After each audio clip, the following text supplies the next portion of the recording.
We reached the third round of the Greyhound Derby, and there are 48 Greyhounds left, giving us 8 heats all on the same night. The first heat we're going to have a look at. You can see there that track 3, Kilkenny Santee and Dealish Frankie, they're going to edge in somewhat. And the early pace, John Mullins' runner, Swift Iconic, is going to have a little bit of early dash, but edge off. Now, there could be a little bit of a concertina up on the inside. Now, Kildare in track 4, he's quite high up in the Derby betting now. He's a youngster that's going places. And I don't think this track 4 will inconvenience him too much. He ran in the Kirby final at Limerick from track 4.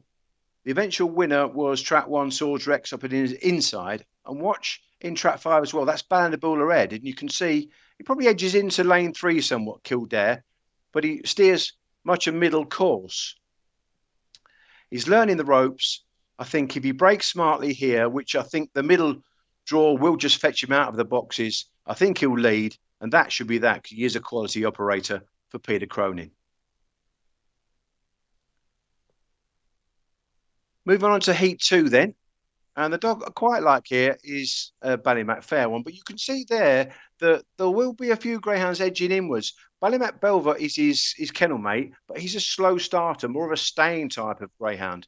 And Ballymac Fair One reached the final of the Greyhound Derby last year for Liam Dowling. Let's just watch him from head on from track 1 in his first round heat.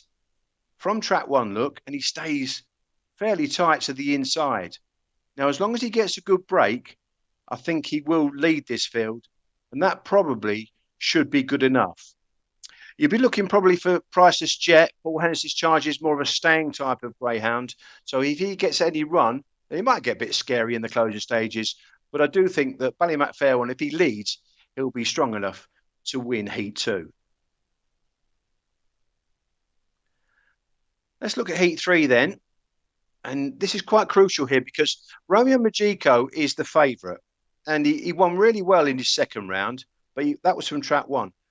I don't think that moving to track 3 is going to harm him necessarily as a greyhound, because I think he'll sort of move into lane 2.5. But the crux of this lineup here is JT Wexford from box 4. He will go right across. He last run from box 4 actually in Shelburne Park when he won his A2, and he went right across when he saw clear daylight. Now, they could get involved in a bit of a bumping and boring match, could both 3 and 4, and it could pave the way for a greyhound I quite like, Sign It Goofy. An early pace type, Sign It Goofy. Let's watch him in his previous run in the second round.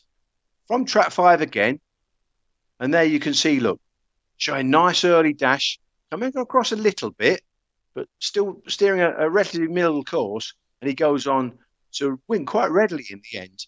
And he's now 2 from 2. Let's watch him again on the head-on. Look, he's fairly straight. And if you can imagine him going to the bend like that in this race here, JT Wexford moving across might cause a few problems for the inside 4 traps. Form Rebel's worth a bit of a mention there because he's a staying type of greyhound and he might just track through late in the day and it could easily qualify.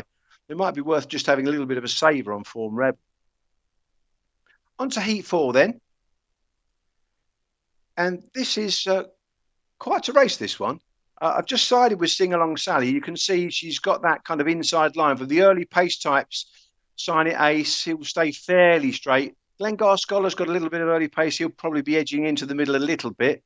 Darren Safa Boss, likewise, early pace moving across. But let's watch Sing Along Sally. This is from last Saturday evening from track 4. Now, out of the boxes, she's fairly straight, but then when she gets clear daylight, she goes across to the rails and she's much better operating from the inside. And that's why I kind of had a lane 2 staying fairly straight. And I just think she'll hold a pitch here. She's a quality greyhound. And hopefully she'll see off the attentions of Sign It Ace and a kennel mate, Glengar Scholar.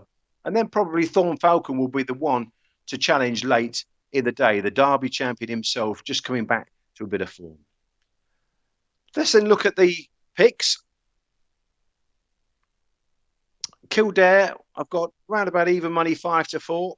He's the bet. Ballymac Fair One, I think he's quite acceptable at 13-8. We're going to play the pair of them, Sign It Goofy, and probably have a saver form rebel. You could even do a reverse forecast there. And we've rounded off with Sing Along Sally from Trap 2 in the 7:30.